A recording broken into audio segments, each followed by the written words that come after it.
This is Father Gregory Pine, and welcome to Godsplaining. Thanks to all those who support us. If you enjoy the show, please consider making a monthly donation to Patreon, on Patreon, through Patreon. Use whatever preposition you like, but Patreon is the object of it. Be sure to like and subscribe to Godsplaining wherever you listen to your podcasts. For this guest episode, I am delighted to be joined by Ryan Bethea. Thanks for coming on the show. Thanks for having me. I appreciate it. This is a very interesting setup we have here. I love it. I'm surrounded, but there's like mahogany shelves with many leather-bound books. Nice. So that started off impropitiously and ended propitiously. You're like, I'm about to insult this man's studio, about which he may in fact care. So I'm going to turn back here, quote Anchorman, and hope for the best. You always cut to the core of me, Baxter.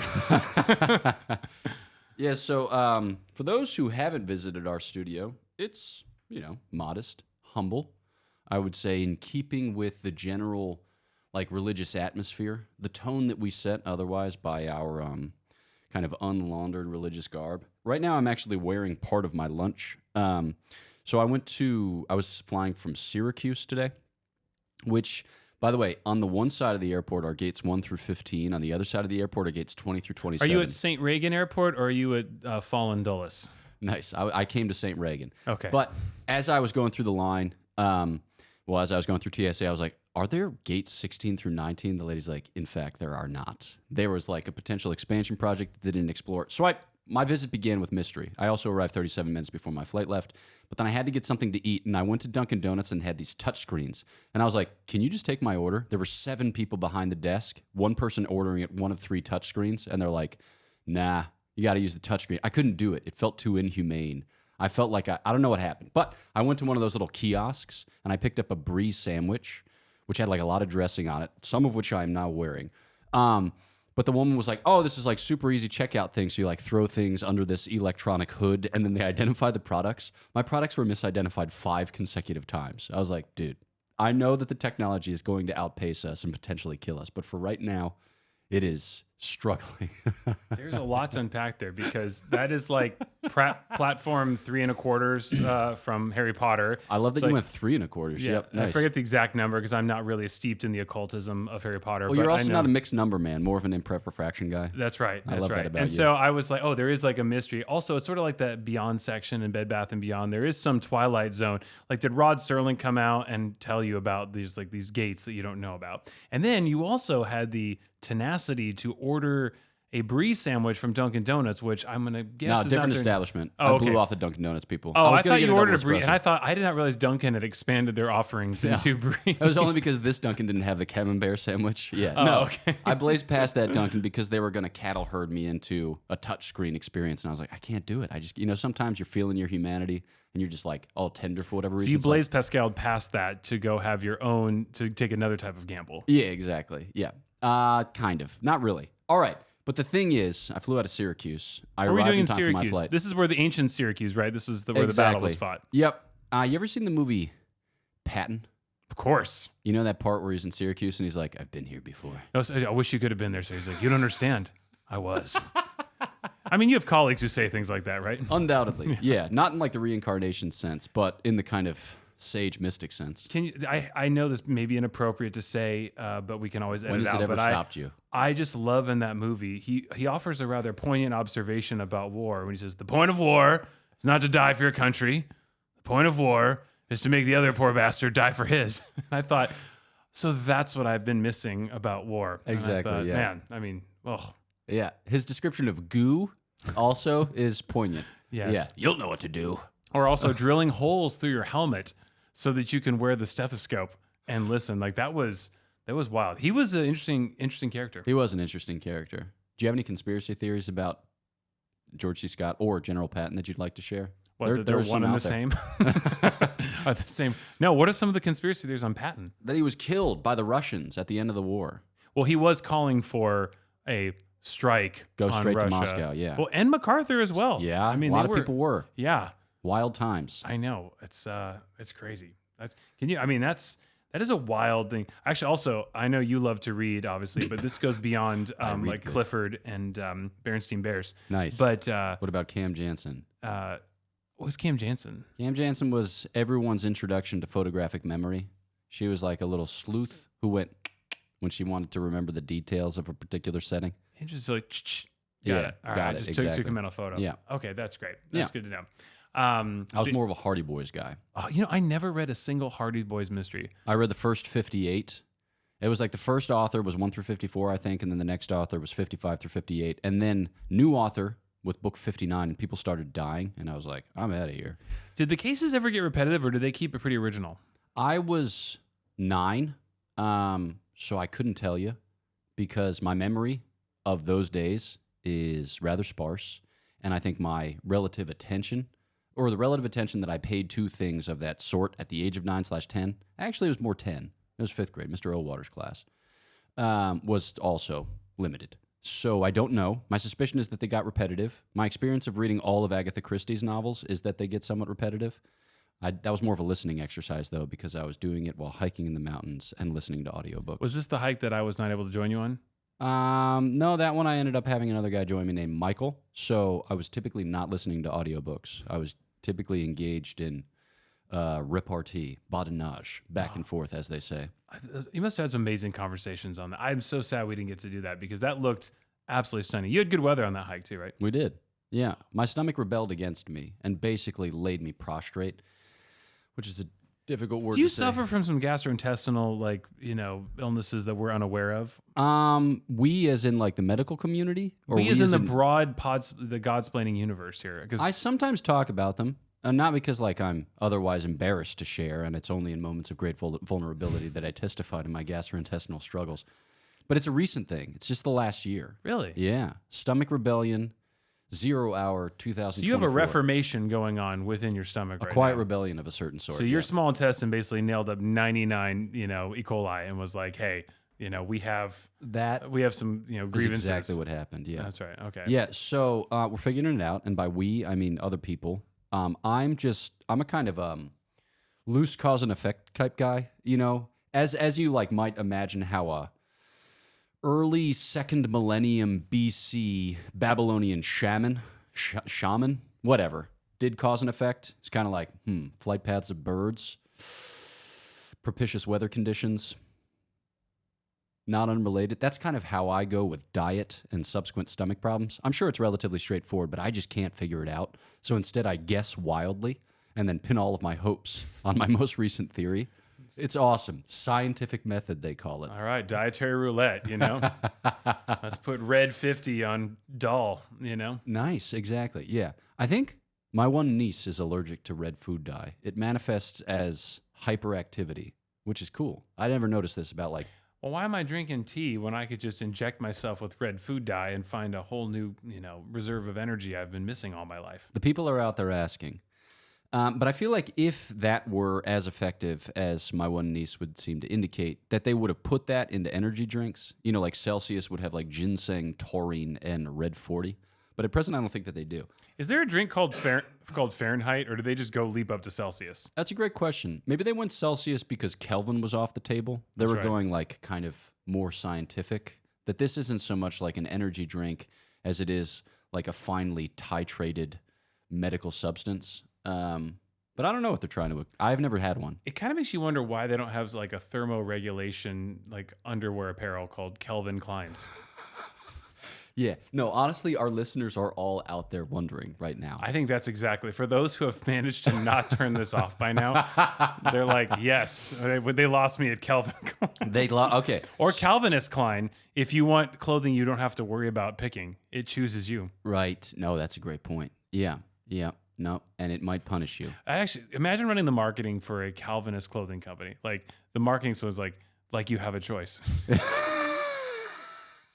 That's nice. I think that it would pertain to any apparel, really any product, truth be told. Maybe it could be a vertical monopoly, a vertical and horizontal monopoly. Okay, so it owns all of the business in all of the sectors. Horizontal monopoly is also a great name for an apparel company. Sleepwear. Okay, so I think now is an appropriate time to introduce you to our listenership. You've already been on the podcast by way of guest episode. It was remote, that is to say, conducted through the miracle of internet telephony, whereas this one is in person, which I would say is the ordinary currency of human communion. So I'm glad for that, because this works, whereas that barely works. There is something about the internet where you're like, we did it twice, if you recall. Did we? Yeah, because we had technical issues. Oh. Your Babylonian shaman was unable to draw a connection by what was causing the bad Wi-Fi, so we ended up just completely redoing the interview. That's wild. I forgot about that. It was a long time ago. Yeah, it came on to promote Exorcist Files, and I remember because we got some spicy comments too. Did we? In fact, yeah, one listener. I think Do you read the comments? I do read because I like to know if like people are they resonating with Calvin Klein, yeah, exactly. or are they like, what's going on? Please right? leave a comment. And someone wrote, "Why did the good fathers not catechize this Protestant?" Right, and that his appearance resembles something like, I'm paraphrasing here and probably gonna get this wrong, but it was something like he is something like an ornate vase, in that pleasant to look at, but ultimately fragile and will not hold up under theological scrutiny. Wow. I thought, how are you doing? well, I said, well, thank you. I'm glad I look like a good vase, exactly. you know? I am handsome. In fact, I was my hoping nickname, you would notice. Ace of Vase, you know? Yeah. He looks like a debonair musketeer. That's right. How do I put this best? Right. So that provides a good introduction. But we can kind of, I was about to say exfoliate, but that's the wrong word. Expatiate, expand further, elaborate upon this introduction. So far you've revealed pertinent details. 1, you're Protestant. 2, you're like a vase. John Travolta and Nicolas Cage star in a gardening thriller, Vase Off. Holy smokes, the people want it. Give the people what they want. They are asking for it. Okay, so you live where? Do what? How are people to know you? And how might they know you better? Well, I am, and this might be Catholic theology, I am known through my friends, right, in the broader community. So because of your intercession, I have been brought here to stand before you, or to sit before you and give this interview. But no, I'm from San Diego. We, as our listeners may know, Father Pine and I actually met at a Catholic conference. I was one of 3 Protestants there. Which, is that so? Did they keep statistics as to well, the number? I counted because people kept saying, hey, you should meet the other one here. That's awesome. And then there was a third one, but I think he was too afraid to mention it.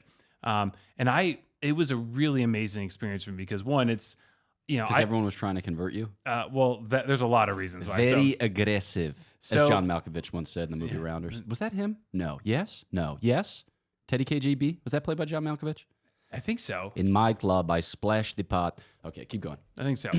All right, so part of this conference is held at the same hotel that a similar Protestant conference is held at. And so it's very much like Groundhog's Day to show up and have the exact same setup, food all to a T, but with entirely different people. Right. And of course, one goes to a Protestant conference and everyone's dressed like this. They have, or golfing attire primarily reigns supreme. I have zero exposure to anything Catholic prior to doing this show. Yep. And everyone was wearing religious habits? I didn't know what a habit was, right? I knew the 7 habits of highly effective leaders. Yes. I haven't seen yours on there. But nice. Not washed well enough. That's right. So there were all sorts of people in different attire that I had no idea. Also, and I'm going to mess up the terminology here, but It's fine. when is it the Eucharistic procession? Yeah. And it comes through and the bell starts ringing? Yes. Everyone kneels. You have no context. Yeah. You're in a conversation, and all of of a sudden, boom, it's over. And then people start just dropping to me, and I was like, "What is happening?" Yeah, right? And exactly. they're like, yo, get down. And I was like, "What? Are they coming? Like, what's happening?" Right? And I didn't know what to do. Like, do you kneel? Do you just? I did a Tebow thing, where I just took a knee. Yes. Because I didn't know. I was That's like, perfect. How do you show respect, but also keep one head up to like, what's happening? Yeah, because I wasn't quite sure. I wasn't in danger. Yeah, exactly. And so no, but that's cool. Like, if you believed that the Eucharist was God's body, blood, soul, and divinity, I mean, seems like an appropriate response, right?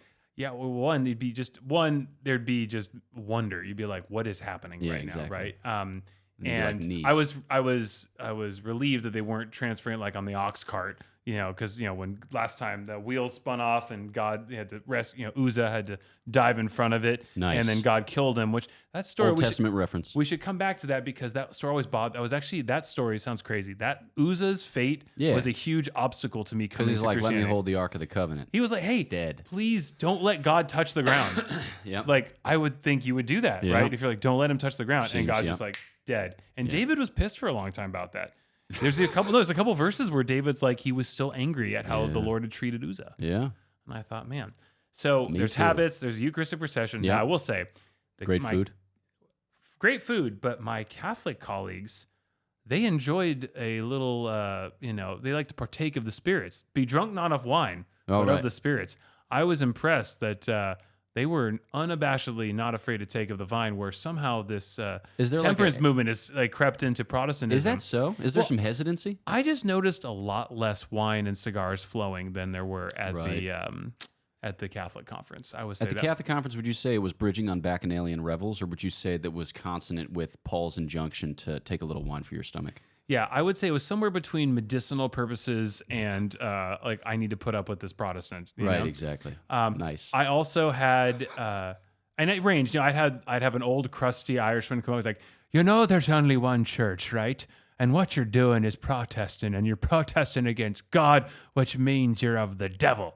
Wow, did that happen? Yeah. Oh, yeah. So that was one guy. Was he Irish, or was he Irish with one grandparent from South Africa? Because I heard slight South African notes. I didn't ask his lineage there, but he's part of the broader. And it was he was someone. Let's say theoretically that one of his grandparents was in fact from South Africa. Now that you have that consciously in mind, would you amend your accent? I'm not sure. I think I did the best recollection I could to my ability. And so, okay. Now, to be fair, that one, I met him indirectly at the conference and was at a dinner when that happened. And okay. That was, okay. He just leaned, he was really quiet all night and he just Let's leaned. say the next person to confront you is from New Zealand. How does that person sound? How's it to you, did you Protestant? Yeah. It's nice. It's hard. Well, Commonwealth we have, there's a Protestant pastor that I really love, John Tyson. And he hates it when I try and impersonate him, but he's like, God's got a plan for your life, man. And he's like, it's. Is he Australian or New Zealand? Yeah, he's Australian. Yeah, he's like, I came to feast on Jesus, right? You got to feast on him, man. He's got a plan for your life, and it's so good. God's so good, man. Yeah. God's so good. See, the thing about that I love about, so, people know that there are different American accents. A lot of people gravitate to like New York or Southern California or whatever else. Maybe sometimes the South, Georgia, like molasses. But there's also different Australian accents. I don't know that I can peg any of them well, but I've noticed that there's kind of like wide mouth Australian accents, kind of like wide, bright, that kind of like high. And then there's like narrow mouthed Australian accents. Oh, yeah, we're there here at the thing, to the, it's just more narrow. That sounds more like District 9 or with the That's South African, yeah, right? that. Okay. That seemed to gravitate a little towards that. Okay, so I'm not good at the these wide mouth, is that a Matt Fradd? Is Matt Fradd, would he do the wide mouth? I don't know. I mean, it's not the type of thing that I can, one, hear that well, two, replicate with any competence, but I feel like it's out there. Also, wide mouth seems more like an applicable descriptor for like a bass. A bass, yeah. I saw that word. Yeah, exactly. So you got hybrid, striped, and wide mouth. Okay. We built a pond in our novitiate. I should back this up. The novitiate is the first year of religious life. In that first year of religious life, from my province, you live in Cincinnati. The novice master wanted to create like a little outdoor space, a garden, because there were 21 of us and the house wasn't quite big enough to accommodate us. So we were like doubled and tripled up, and it was like everybody was in everyone else's business. He's like, let's make some space outside that's pleasant. And so Father Bonaventure pitched him on a pond, and he's like, great. We went over budget. I regret that. Nevertheless, the pond happened. But when we went to stock the pond at the Jones Fish Hatchery, we were planning to buy like goldfish and shubunkin, as one would ordinarily use to stock a fish pond. But then the guy sold us on bass because he's like, bro, you live in a house exclusively populated by dudes. Like, who else has the opportunity to have the coolest pond in town? Like, get yourself some bass and then some channel cats. And so we did, and they destroyed rosy red minnows like I have never witnessed before in my life. And it made for a very unbalanced ecosystem, but it was cool for as long as it lasted. So you played Jurassic Park. You tampered with nature. We did. Yeah. Yeah. You saw that they're rebooting that for the second time? Nature finds a way, and apparently so does Hollywood. And so does, what's her name, who spent the last 10 years making movies for the Marvel magnet?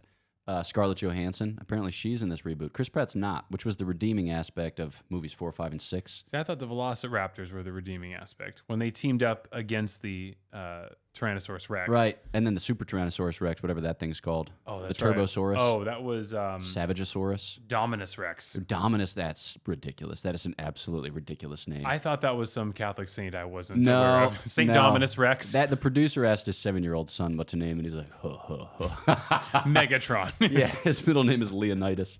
Okay, so and that's where we met, though. But that's where we met at this conference. We met at this and conference because a colleague of yours said I was naturally voicing some questions about the Immaculate Conception. Yes, and like a true American entrepreneur one of the fathers. I think it was Father Bonaventure. Father Benedict. Father Benedict, right? Yeah. And he said, "Oh, I know. I'll outsource this." And Nice. so you were looking a little tired. I think you had just. I always do. You had. I think you had probably done the sunrise service or the sunrise mass or whatever. Can't rule it out. Yeah. And you responded, and it's something I've actually stolen from you and tried to integrate into my life. But he said, "Oh, you ought to help this Protestant understand better Marian theology." And you went, "My joy." And I said, "Oh, I don't think that's really his joy." And I said, "Well, Father, first let me buy you a coffee." So we went over and got a real cup of coffee, and then and then it descended into the Christological narratives and inherent in Star Wars. Exactly. And that's when, and then a nice friendship blossomed. And then fast forward a year later, I brought you to the Protestant Palooza, as we call it, the National Prayer Breakfast. Oh, yeah. And you walked in that first night. Into the party like I was walking onto a yacht. You walked in, and it's sort of like, in the movie in the 90s when the gorgeous girl walks in, everyone stops. I like you this walked in your comparison. habit. All of them. I was wearing multiple habits. The only thing missing was a staff. Yep, right? exactly. And the whole room just turned and went. I mean, there's hundreds of people like, what is this wizard doing And then here? Sebastian the Crab, he just jumped right in. He was like, "There you see him, floating in the blue lagoon." It gets weird. Sitting there across the bay. Nice, But exactly. you better do it soon. No time will be bad. Yeah, yeah, yeah, yeah. You ever realize, like, when you start a song that it's like the second line or maybe the fourth line, it becomes inappropriate, and you're like, "Yeah, that doesn't apply in this context. I have to abandon it." But I'm too far in, so everyone's already thought of it. So you may as well sing You're it. in. Yeah, exactly. You got to go with it. Sunk cost fallacy. Marry her twice. Okay, so far we've learned that you're Protestant, that you went to a conference in Northern California or North Central California. Yeah, in when Napa. people say like Napa, Northern California, I'm thinking like, well, what about Redding? What about Lassen Volcano? What about Redwood National Forest? And then those people are like, no one cares about what you think. What about Mirkwood? Wow, I don't even know what Mirkwood is. Oh, that's Tolkien reference. Yeah, now I do. Because I was Endor. thinking, right, exactly. We could just name things. Oh my God, that'd be a wild episode. California's huge. I don't think people really. I have friends who fly out to California and say, "Hey, do you want to meet up? I'm in California." And I was like, "Where?" And they're like, "I'm in San Francisco." And I'm like, "That's 7 hours away." miles, yeah. California's enormous and it's gorgeous. And yeah, Redding is not too far actually. It was about an hour and a half north of where we met. Blammo. Yeah. But no, that conference was really. That was a life-changing moment for me because it was so cool to be surrounded. I mean, I didn't know what Dominicans were, Jesuits, Franciscans, Ravenclaws, Still Hufflepuffs, don't. Hogwarts. Yep, exactly. And it was so cool. Also because, I co-host a show with a father with a last name of Martins. Yep. And there's another priest with the last Yes. name Martins who has Singular. Martin. Yeah. And I noticed if I didn't emphasize the S, People were like, there was a different reaction. Yes. Those are we'll say just two different ends of the spectrum. Yes. And I had to correct, say, no, I don't work with him. I work with Father Carlos Martins. Yeah, and they went, exactly. "Oh, okay." they're like, There you go. "Yes, we do have a seat for you." Yeah. But Yeah. it was really interesting because of the success of the show. I had gone mainly because I wanted to go and just people were like, "Hey, you should go connect there." And you probably have some fans there and it'd be cool just to continue to see what you can do to expand the ministry. And I had a guy come up to me and he's like, "Hey, are you Ryan? I recognize your voice." Nice. And I went, "Wow, I've never been like voice recognized." Yeah. Right. And he goes, "I love your show, etc." And he goes, "You're just such a great Catholic. And I so appreciate it." And I was like, "Do I tell him?" Yes. And I was like, "I have to, because I don't want to live a lie, especially if we're going to be friends." I said, And "Hey." I live in a lie. That's not the words, but keep going. And so I told him, I said, "Hey, I'm actually Protestant." And his face went white. He's like, "What?" I mean, it was like Santa Claus was not, it was that same look. Wow. And he goes, "Why?" And I said, "Well, that's a long conversation." And I said, "But I said, I just You have said such my great joy? I hadn't met you yet. Rats. Now I know. But Uh-huh. I was like, wow, and I don't want to break this kid's heart. And but we had a really good conversation. They've actually become really good friends and huge supporters of the show, and it's been really fun. But I get teased now. I'm kind of, they say first year philosophy or religious studies students are like just dangerous enough to get in trouble. They know enough to cause a problem, but not enough to actually get themselves out of it. Yeah. That's the leaping wallet set. just fell out of my pocket. That's prophetic. Awesome. We'll take your donation. Yeah. Thank you. But so I was like, well, now I'm such a defender of the Catholic faith that I get made fun of on the Protestant side, Fascinating. but I'm not fully Catholic, and so and I'm not currently a practicing Catholic, and so I get laments from people. And so I'm kind of stuck in between. I'm sort of in between two worlds, sort of like Journey sang with separate worlds, Would you say like you've been through the desert on a horse with no name? Does that map phenomenologically to your experience? I do, and I love that song. Yes, Nice. I am denominationally uncertain. I spiritual mud is the more crass version of putting it, and it's tough because I deeply desire to know the truth, and there are a couple things that really I struggle with intellectually. But also, there's even a discussion around that. Is like, do you have to understand something? Like, where do you understand? Like, what is this thing?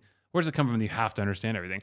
I appreciate in some of our conversations where you're just like, yeah, I don't know about that. I don't know. Yeah. So I accept it. And it's like, is there anyone who understands everything about Catholicism? I feel like everyone I've talked to privately is like, there's certain, I have a lot of really strong Catholic friends, and there's certain doctrines are like, it doesn't make sense to me, but on faith, I accept it per the whole narrative. Yeah, I think it depends. So I think you've got, on the one hand, like doctrinal theology, the things like the teachings as they are elaborated in the creed. You have people who can basically tell you how everything is articulated, how everything hangs together. And then you've got positive theology, which interfaces more with history and has a lot more things to be memorized, or so it seems. It strikes me that very few people have all of that down pat. There are some people, especially people who are engaged kind of professionally in apologetics, who know the positive theology stuff way better than I do. When people are like, papal primacy and infallibility, defend it. I'm like, okay, just give me a second. Hold on. Access. Yeah, exactly. Cam Jansen right there. I just have to kind of tap back into, I'm like, what? So we've got the setting of Vatican I, but that's going to orient us back to the scriptural foundations, on the basis of which I'm going to have to give a kind of philosophical argument as to the need for an authority, and then a theological argument as to how this is in keeping with Old Covenant revelation, fulfilled in New Covenant revelation, etc. But like, I kind of have to reorient myself because I don't really think about that stuff, because I don't teach that stuff. I think about the stuff that I teach, which is basically moral theology. So that's the thing to which I do not advert with as much frequency. But there are people out there who know most of it.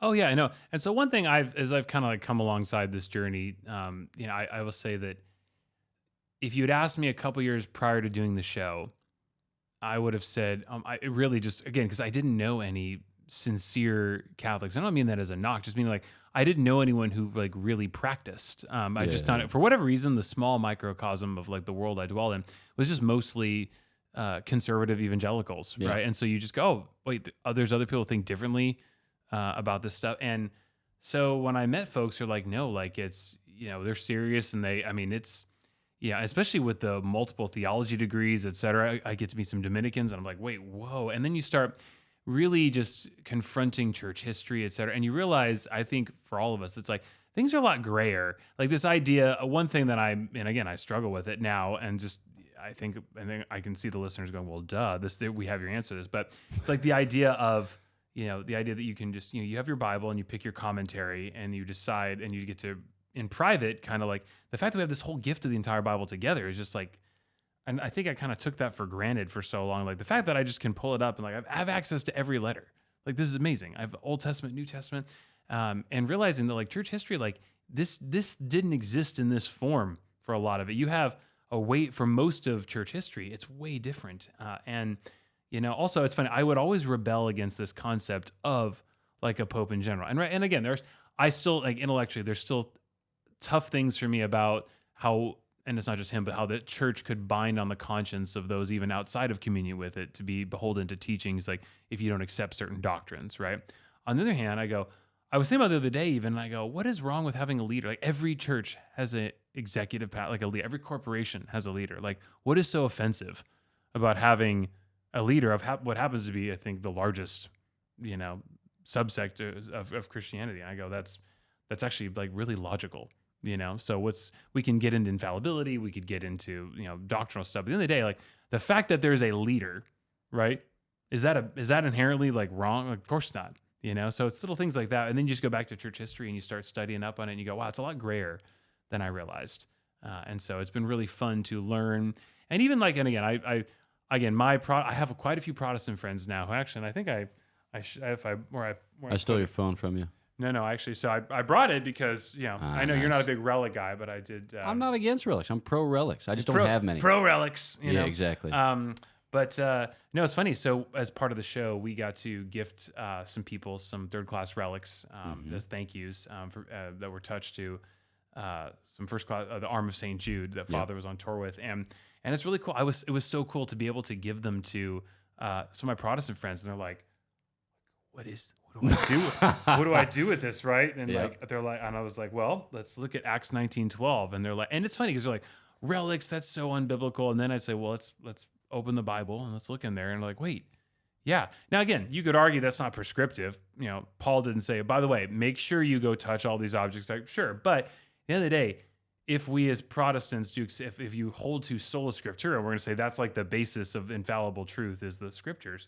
Well, it says there in Acts 19:12 that they brought handkerchiefs and aprons and touched Paul's garments and went back and drove out demons and healed people. And I thought, it's in the scripture, so should be open to it. So there's things like that where I've also really appreciated the Catholic blending of spirituality and matter together.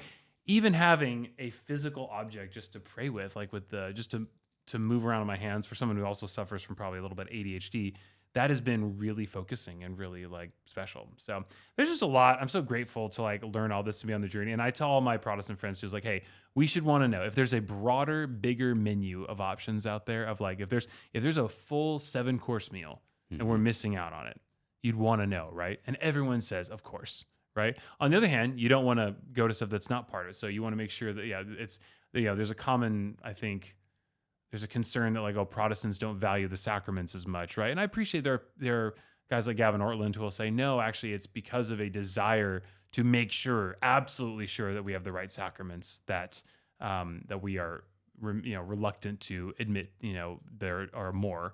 And so I think that having that mindset of like, all right, what should we be open? We should be open to whatever God has for us.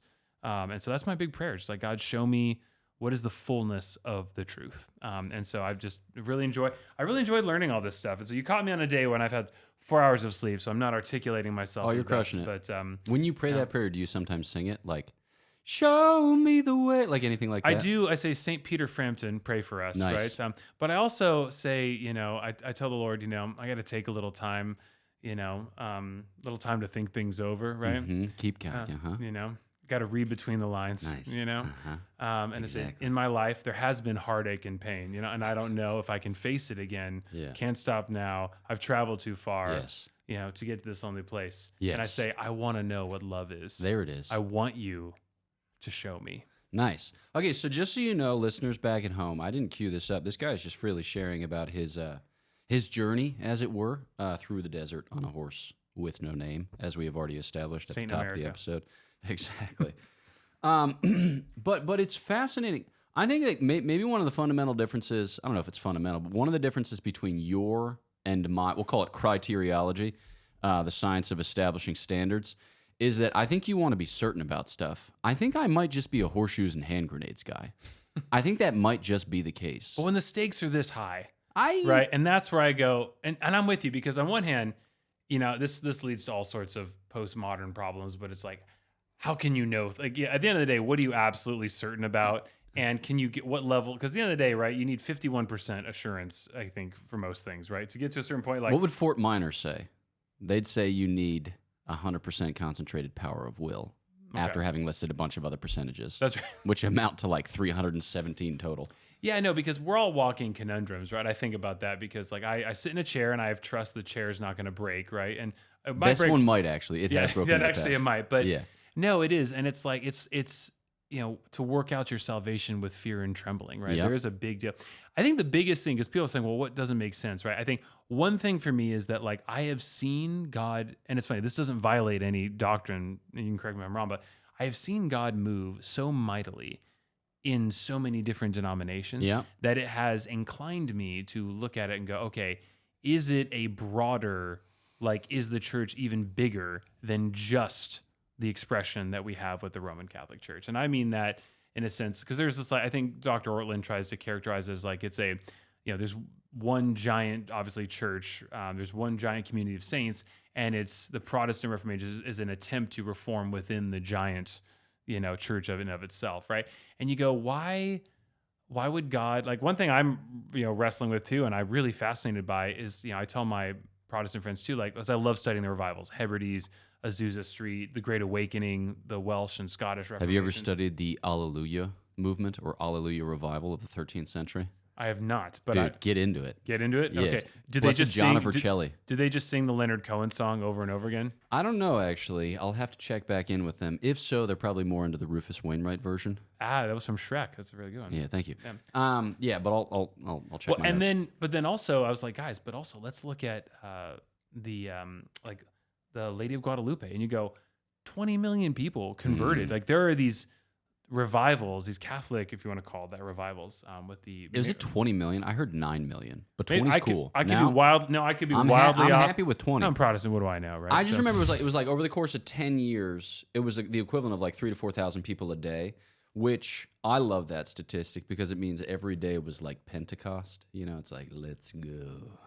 Now here's the thing. So why is God moving in different expressions? Why is Mary appearing right in Mexico in this very bizarre, strange, like it's like an image in a coat, right? With a tilma. A tilma. Which kind of more like a contemporary version of a serape. Okay. Still don't know what that is. You know what a serape? You're from San Diego. How do you not know what a serape is? I don't have a serape in my closet. How about a ruana? That's the Colombian version. Don't have a ruana either. A woven outer garment, which functions after the manner of a coat. Yeah, it's like a coat. Okay, it's a coat. Yeah. Oh, a coat of many colors. Have you heard of? Yeah, okay, coats. The Technicolor ruana doesn't actually ring as much. Serape. So you're like, why is he doing that? And then why, like, Azusa Street is this street in Los Angeles where people are falling over in a train station and getting slain in the spirit. And so why is God? And then, one answer, this actually was really cool when I first met Father Martins, and I said, hey, I want to collaborate with you on this because we both want to share the gospel and want people to come to know to a saving knowledge of Jesus Christ. And I said, well, what do you make of like Billy Graham's ministry and like the Great Awakenings? And because these massive Protestant revivals, like, are they valid? And he said, absolutely. He's like, wherever the gospel is preached, like the forgiveness of sins and the acceptance of Christ, like God tends to just show up, right? And he does cool things and he wants people in his kingdom, right? And so I think that, and then also just my own personal experience, right? Because this may be a completely wrong way of thinking about this, but part of me goes, okay, if one claim, and it may not be just the Catholics, are there do the Orthodox make a claim to exclusivity? Like, are there a bunch of groups that say we're the ones who have the right interpretation? I don't know how that works, but like, is there? It's different sorts of claims. I'm happy to give the Catholic claim at your leisure. Yeah. I also love the various poses that you have assumed. I love this very, very relaxed leg you've got right there. How is that relaxing? That just strikes me as like the most torturous thing ever. Do you have a very flexible right leg? I do, yeah. That's impressive. But also, right, there's Catholic theology allows for redemptive suffering, right? So what was lacking in Christ's suffering, right? What exactly? I was like, wait a second. No, okay, so a classic formulation of the Catholic position is found in the document Lumen Gentium, which is the dogmatic constitution of the Church of the Second Vatican Council, which would have been published in maybe like 64 or 65. This is that document you have in the back of the airplane seats they have, right? Next to the safety manual. It may be. Yeah. I think I get the reference that you're making, namely that you find it boring. But have you read those things in the back of the airplane seats? Gripping. Like some of them have like the free beverages and the free snacks, and then the paid beverages. No, I'm talking and the about paid the snacks. pictures of all the people of like. Oh, those how are to, cool too. Yeah, how to like. It looks like a bad cartoon in the Wall Street Journal of like how to open Jump out of a plane. Get the slide. Hey, listen, it could save your life. The life you save could be your own.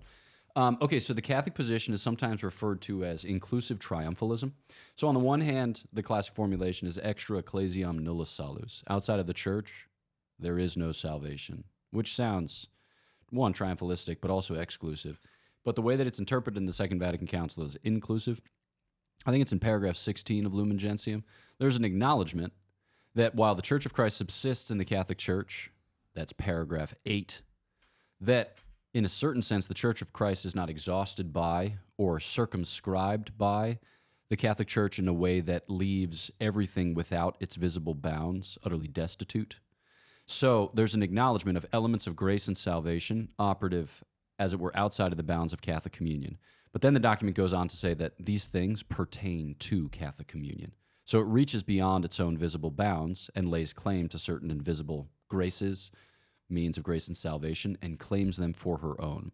So the basic Catholic affirmation is that if you are saved, you're saved by Jesus Christ, and you're saved in his church, because the church is always saved as his bride, or as his mystical body. And so there's no like kind of disincarnate salvation, which is had by strange kind of science fiction like contact. So faith and sacraments are to be held together, whereby we establish spiritual and corporeal contact with God's life. But then the idea is that, like, okay, well, you've got the fullness of it in the Catholic Church, but then you've got a lot of it in the Orthodox churches, and you've got a lot of it in Protestant ecclesial communions of a different or differentiated nature, but like baptism, obviously, Christian marriage, perhaps not as obviously, but still obviously, an element, like the Nicene Creed or Niceno-Constantinopolitan. I can never say that word. The adjectival form of Constantinople. I'll just call it the Istanbulitan. Be a great name for a newspaper. They really missed out, didn't they? No, for sure. They got to seize that opportunity. So the basic idea is that, like, the Catholic appeal to those who enjoy some of these elements of grace and salvation is to say, but why not the fullness thereof? And I think that we've had this conversation before, so we don't need to rehearse it. But I just wanted to give like a little thumbnail sketch, a little preface, if you were, if you fill in the appropriate formulation of the appropriate verb, and do it in the subjunctive mood, because I prefer that we keep that alive. Or don't. You said so many things in there. I'm still processing everything that was going on there. Yeah. So I'm just exactly. I was uploading. The Wi-Fi like cut out in my head for a minute. Also, because it's also 98 degrees in here too. It is. I was like, oh. If we were to name this climatic condition after a boy band, would you say it's 98 degrees, or would you suggest some other I think it's option? a new boy band that we created. Catholic cover band called Purgatory. Nice. And it's a little toasty. But that, to call it Purgatory doesn't give indication as to the relative excellence of the members thereof. So it's like Backstreet Boys. It's like, these guys are so cool. They're in the Backstreet. See, NSYNC, they're like all together. They are NSYNC and Backstreet Boys are the two lungs, if you will, of ecumenical dialogue. Yes, of boy bandom. Yeah. And 98 Degrees is sort of like an offshoot. All respect to Saint Lachey. Nice. What about Jonas Brothers? Newer edition. Okay. And actual new edition also should be referenced there as well. But no, I think Jonas Brothers were a later accretion, I think, to the canon. Okay, to the canonical boy band there. The canonical lore of boy band. Yeah, and then One Direction is really where things like took off. And I think One Direction is sort of the modern day Pentecostalism. Oh, fascinating. Yeah. Okay. So rest in peace to the one member who has gone before us in life. That's right. But all of them had solo careers, right? / have solo careers? Isn't that true? I think so. I mean, there are people out there who can rattle off their names real quickly. We're not going to be able to do it, or maybe we are. O-Town? I haven't thought about O-Town in a while. They had actually one of my favorite songs is is it All or Nothing? Because I Want It All. You know that one? Because I want it all. Is that really them? Or nothing at all. Of course I know that song. Yeah. That's O-Town, I believe. Yeah, that gives the same spiritual feel as Mom, You Always Were the Perfect Fan. Yeah. Which I think was from the Backstreet Boys. Did you know the O in O-Town? You didn't even listen to what I said. You were just thinking of your next comment. I was, but because I was excited. Yeah, I can see that excitement. Keep going. Well, the O in O-Town is because they dedicated the band to Origin. They were really upset that he didn't get into heaven, and so he was excommunicated, and so that's why. That's nice. No, to your earlier point, though, because I want to respond to that. I think you're right. And so it's one, because we're colored by our experiences, and it's hard. So if someone is making a claim, and I realize, and that's what I was going to say, is I recognize, like, the church is not saying that we have everything. Or the Roman. You are so far away from your microphone right now. It's incredible. I'm back in it now. So, no, I know it's like, because obviously God ultimately can decide how and when he's going to dispense his gifts, and it's his prerogative, right? And he has a plan that he's working towards. And you can recognize someone operating and doing something godly without actually, when the disciples come back at that one verse, I think it's in Luke, and they say that, Master, we saw these guys casting out demons, and they weren't, and they were part using your squad. name. And they weren't part of our squad, right? I know. And he goes, they're not against you, they're for you, right? Yeah. And I thought, okay, so God, I'm not against you, Ryan. I'm for you. Yeah. Well, I'm again. I love being in this kind of spiritual gray zone, because learning a lot, praying a lot, asking God to really speak loudly to me, but it is one of those things where, like, for example, on the show with Exorcist Files, people will say, how can you at all find Protestantism, like, even palatable, right? Is this reading the comments again? These are emails. I get a lot of emails. Oh. And they say, like, you see how many emails do you get a day? Hundreds. Hundreds?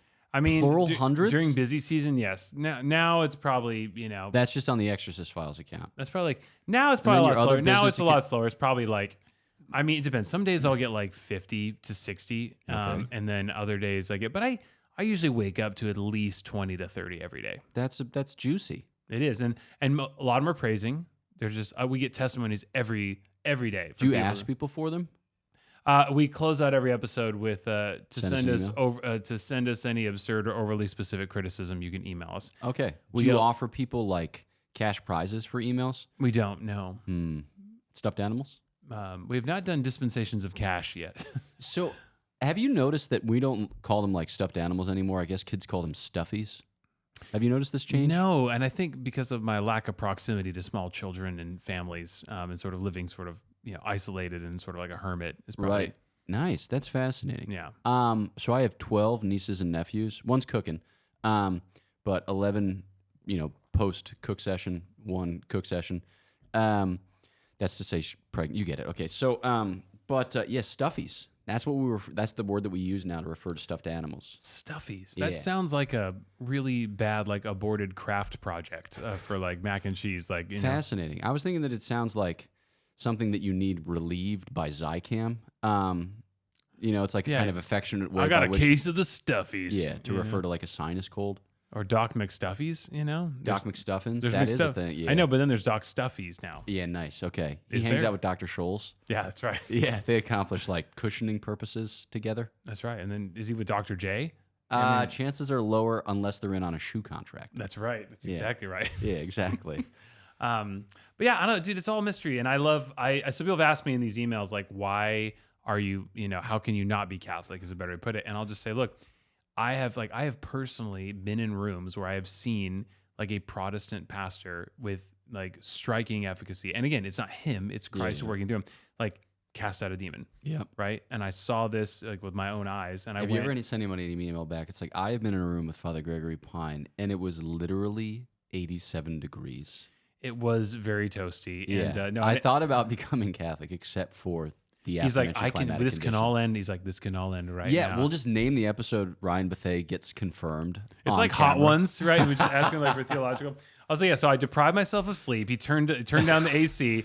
I'm sitting there trying to way out of my element. I stole his wallet. That's right. The Yeah. wallet fell. Lord, should I tie to the show wallet? I filled his bottle with salt rather than water, thus increasing his need for liquid refreshment. That's right. And so that's And why. locked the door. The door is locked, by the way.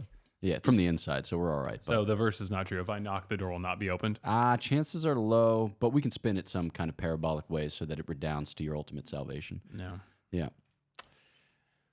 It's a mystery, man. It's like it's such a beautiful mystery, and so that's one thing I've appreciated. It seems like you're comfortable to dwell in the mystery, and I'm a really big appreciate mystery. it. I have horseshoes and hand grenades. Yeah. I want to clarify that though. I am certain about certain things, but my certainty is a gift.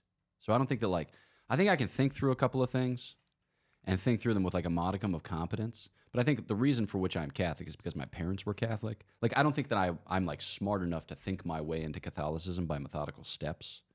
But by virtue of the fact I believe that the gift of faith has been given to me and that hope participates in faith, that I have not just, like a speculative certitude as to what God reveals or how God speaks, but then like a practical certitude as to what God is doing in my life and in the life of the church, and that it leads to salvation, which is cool. But I don't think that I do much to like make that happen, except kind of show up for a couple of things and not turn on the air conditioning. That's true. Yeah. So I don't do that. I mean, I do not. You get it. It's an No, and affirmation of a negation. faith is a gift. I mean, I think about that all the time where I go like, what, for me, there wasn't a moment where it just was like, it wasn't a burning bush moment where it was like, suddenly I believe, but like I can look back over time and feel like a, frog boiling in water. And then at some point you're like, oh, it just makes sense to me. And I was like, that is a true gift because it's hard. The world is crazy. Like nothing, I look back, I look at the origins of the universe and every attempt to try and like speculate about it. And I go, how do you look at the origins of the universe? like in my head, I can see it. Whoa, Yeah. whirling and twirling. Yeah. Oh, it's like Just everywhere. whoa. And I go, everything's crazy. Do you And do it with a Nick Cage voice in the background? we got to steal the Declaration of Independence. The universe. The universe, man. And you just go, wow, like life is, everything's bonkers. And Christianity is also bonkers. Like it is scandalous and bonkers. And yet compared to the idea that there That's was the Message nothing. Bible translation. Yeah, that's right. Stumbling block. And then everything just Folly. like boom. like appeared and now it's okay. Like someone made the joke the other day, like everyone believes in the Immaculate Conception at some level, which is the universe just, Yeah. and I was like, oh, that is true. So it is. Christianity seems like the least bonkers of a menu of very bonkers explanations. There it is. For the fact that we're just like sitting here. Because I mean, life's crazy. I didn't ask to be born. I'm just here. And I'm like, and I'm thankful I'm alive.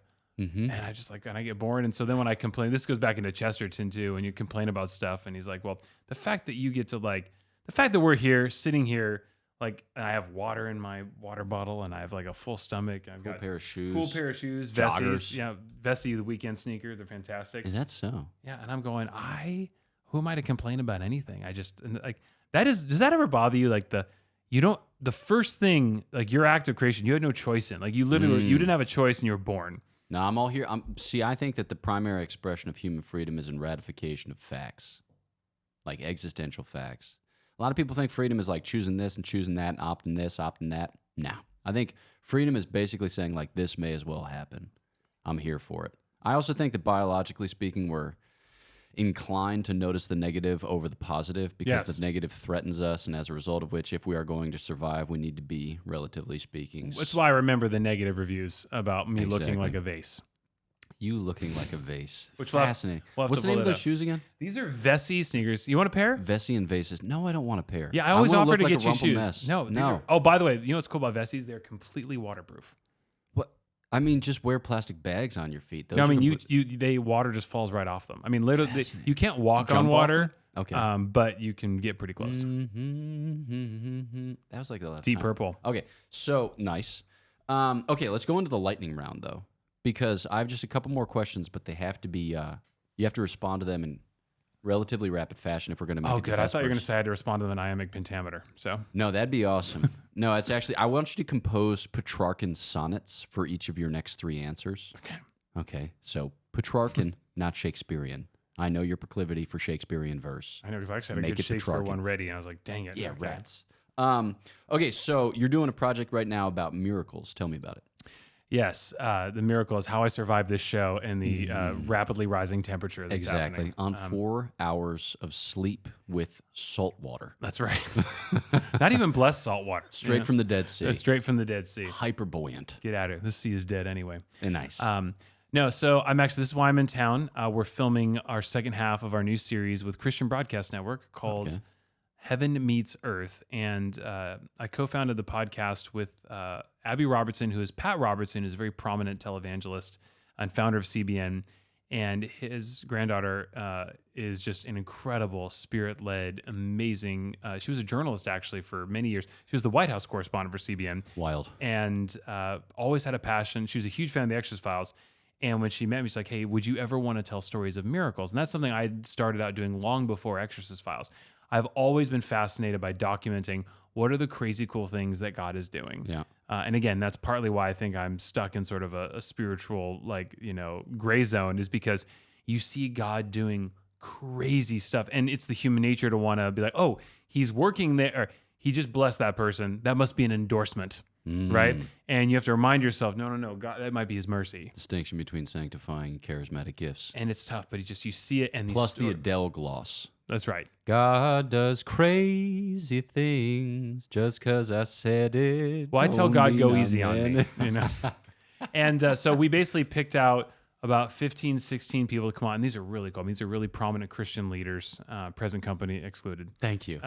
And they I was come on feeling left out. and they tell their stories of just these crazy moments where God came through and fulfilled his promises. We're talking like not just physical healings and financial provision, which are honestly the two people like, how do I get paid and how do I get healed, right? Yeah. But the stories I'm really passionate about too are radical reconciliations, like people who've been like hated each other, like blood, like Hatsfield and McCoy status. Hatsfield. And then Dude, the field was full of hats. that's probably what happened. That's insane. Never saw that connection. Keep going.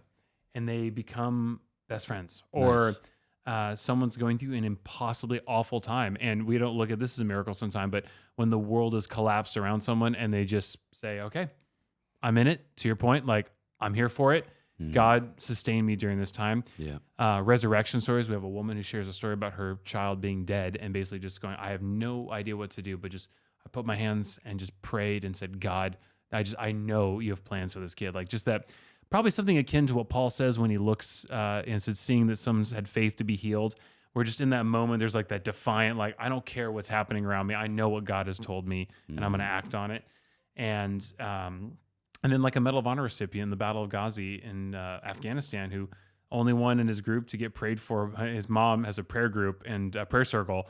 And he asked his group, anyone else want to be in the prayer circle? And they're like, nah, we're good. These are like, macho special forces, like the cream of the crop.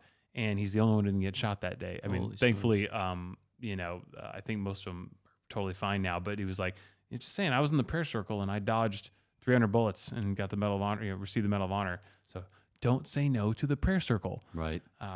So it's been really cool. And so, it's one of CBN's kind of first forays into this. And we are actually having two Catholic guests on tomorrow, which I'm very excited about, talk about spiritual warfare. And that's a really cool ecumenical dialogue I'm excited for. But yeah, I'm really pumped on it. I think if anyone needs an encouragement that God just answers prayers and is doing amazing things, this is a wonderful show. And it's a limited series, so you can watch all the episodes and head right back to Godsplaining. Nice. Exactly. Or don't head back to Godsplaining. It might, in fact, after be this better. episode, they're going to be like, dude, your vetting process for guests is like really low. We were supposed to stick to movies. Instead, you got me out of my lane, and we went into my ambiguous Protestant journey. You wanted to talk about your journey. I'm here for it. I'm a facilitator. I'm bumping, setting like a libero. You're spiking. It's just happening. You've got a red water bottle. If you wanted to be cool / feel cool, you would have gone with earth tones. You're here for it, clearly. Okay? All right, last question. Out of the heart, right? Exactly. So last question is, Exorcist Files, what do we have to look forward to in future iterations or future seasons? Or are we just going to shut it down and live... demon-free? Or just live in relative obscurity? Well, I think the best thing you can look forward to is that you're not the people we're profiling in these cases, right? I mean, that's celebration alone. Unless my Rumble tummy is related. Oh, man. Keep going. Is that? Oh, I thought that was your account on Rumble. Nice. I don't know what that refers to. I hope it's appropriate. It is a conservative, like YouTube. Oh, then maybe I do know it. You probably should be on there. I think I might have to be on there for like posting stuff to Matt Frad's locals page. That's probably it. Yeah. No, X-Files, we have our final half of season, or final few case files are dropping, which is really cool. We get into generational witchcraft and seances, which I will say, one of the episodes, I always love studying up on this stuff because we live in I'm sure there's some cool Catholic Latin term that I'm not aware of yet, but some concept of judging everything by just the primacy and the situation you're in now, and not realizing like, whoa, like we go Ouija board. That sounds crazy. Yeah. And you go back, and the author of Sherlock Holmes was Arthur Conan Doyle, theosophist, into the occult, seance guy. Yes. Yeah, yeah. Oh, big time. And I'm like, this, and then him and Dude McDuderson. He had the other guy, Aleister Crowley. No, we cover him.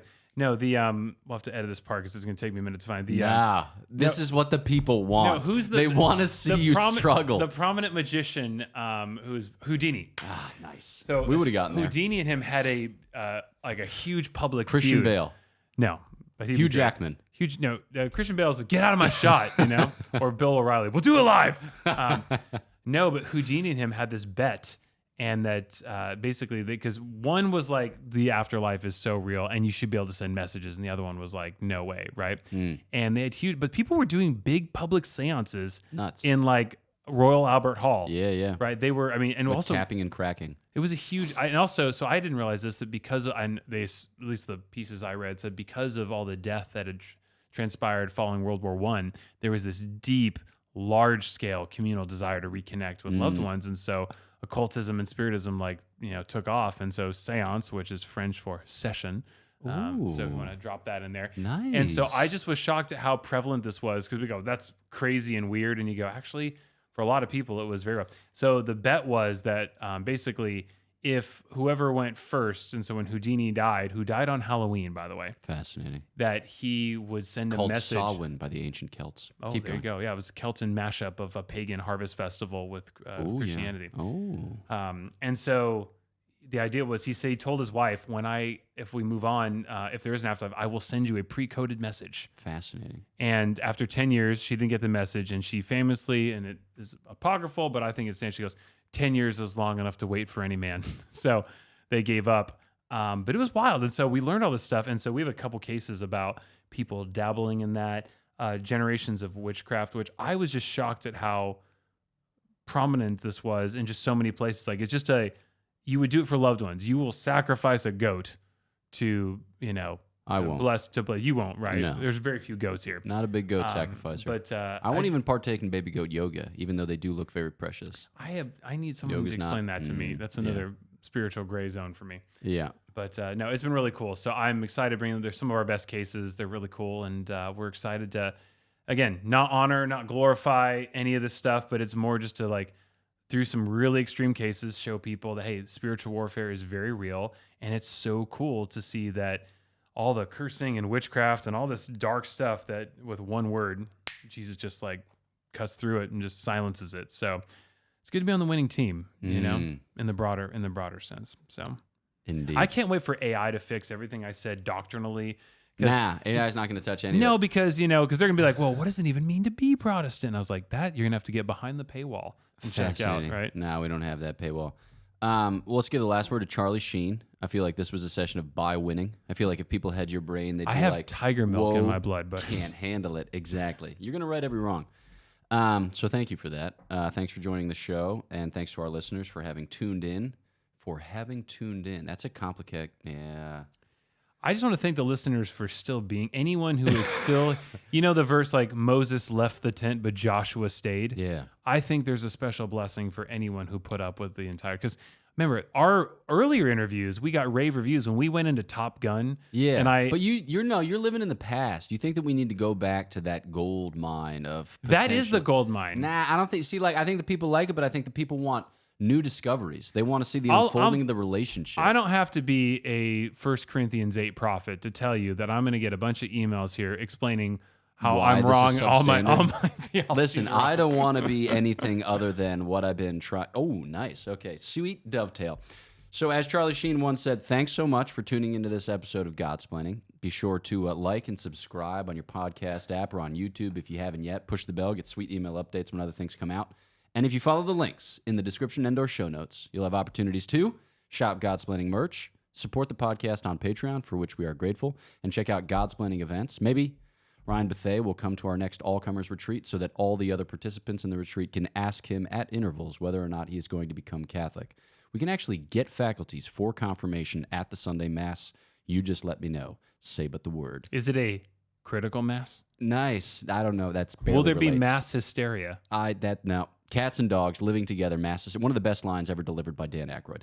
Or maybe it was Bill Murray. You are the second person completely unrelated to say that Dan Aykroyd saying that is actually one of the best lines ever. He's a tremendous actor. Also, if there were to be a documentary of your life, who would play the title character? Let's say that you can't. What age span? Age span, the whole of it. Well, I mean, you can't, With a lot of like- AI. Just let it happen. Say Jim Bill Murray. Carrey. Jim Carrey. Nice. Okay, I'd have Bill Murray do me. I think that's all I have to say. Thanks. Until the next time, we're praying for you. Please pray for us. Peace.